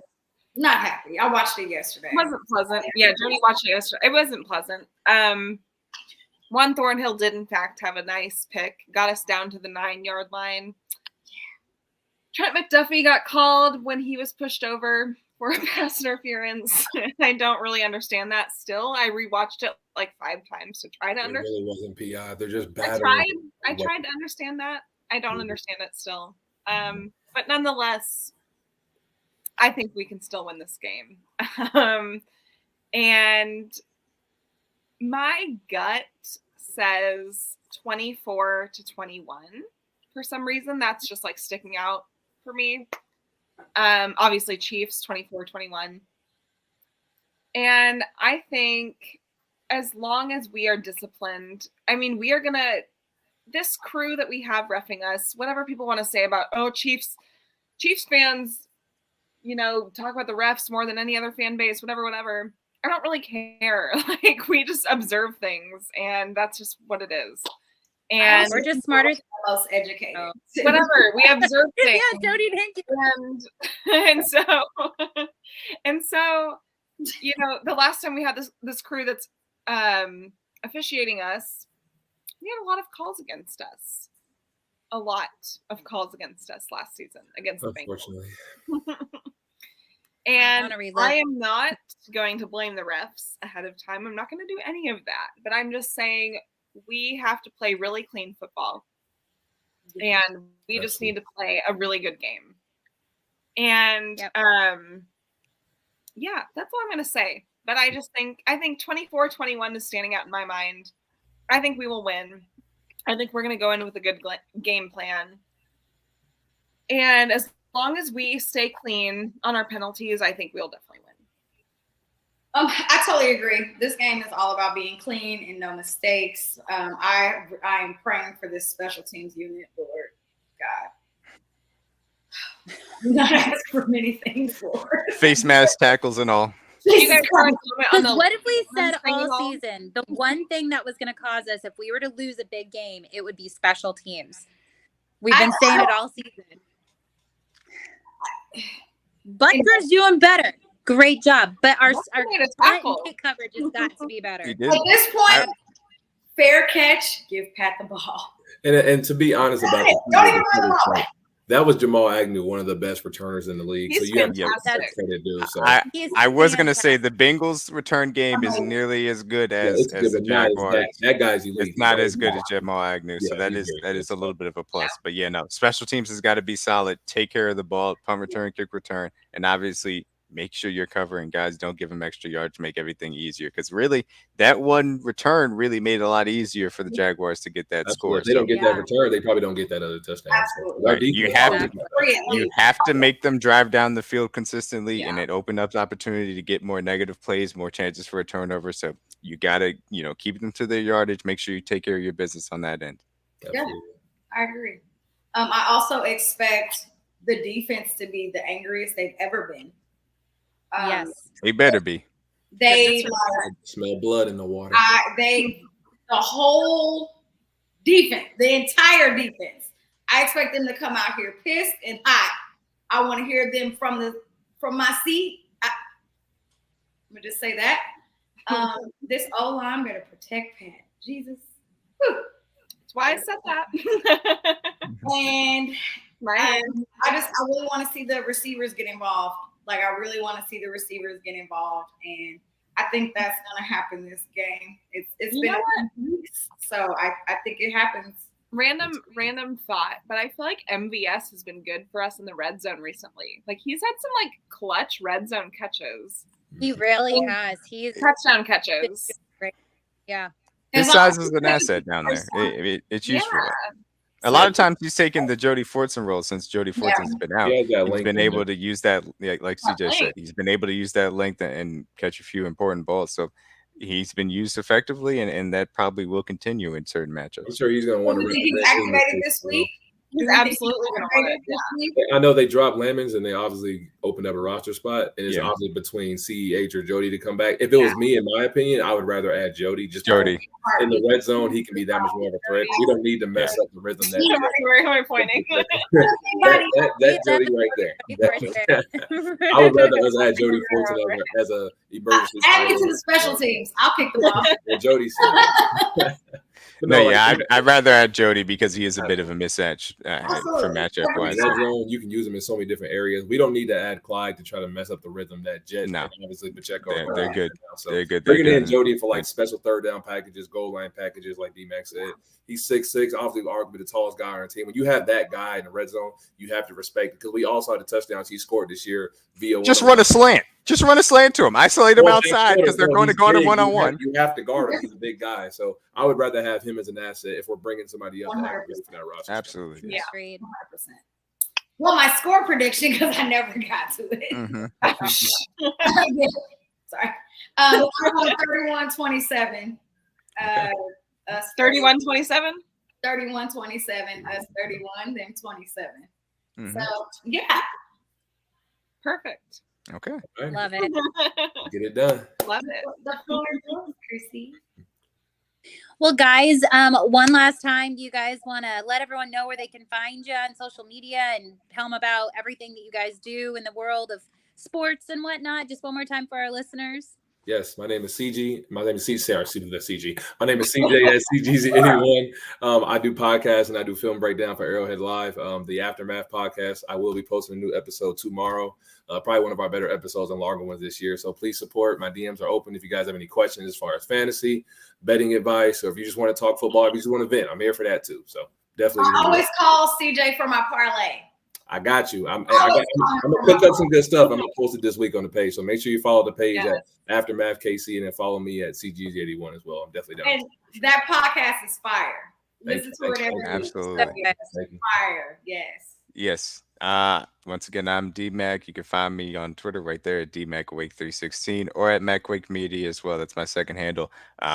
I'll be hosting the Red Friday Space this weekend, coming up on Friday at 5 p.m. Central, 6 p.m. Eastern. Come on by. We let everybody up that wants to talk football, enjoy the conversation centered around the Chiefs, and pretty much whatever you want to talk about this championship weekend.